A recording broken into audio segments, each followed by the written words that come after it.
think a lot of people live in hope that when Donald Trump is gone, everything will return to normal in America. But this week in particular was incredibly clarifying about why that's just not going to happen. Let me explain. I mean, what happened this week was that gerrymandering basically became the new political norm in America, just widely accepted. So, what began with Republicans in Texas has now moved to Democrats in Virginia, and you have the Supreme Court basically gutting the Voting Rights Act. And those in confluence, I mean, they basically mean that the legitimacy of any election going forward in the United States will be suspect by whoever loses.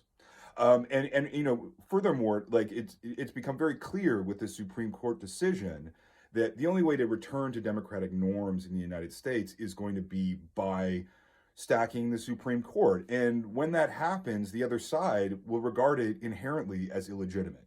So, what we're seeing is the erosion of faith in the system and the system itself working off the incentives of whatever party is in power, forgetting completely what matters to the larger duties to the republic. And that's why, people who hope like Donald Trump is, going to be contained by the 2026 elections or kicked out in 2028 and things will go back to normal, like, no. The American political system's crises are systematic and it is showing no signs of trying to rebuild or otherwise, contain the damage of its systematic collapse.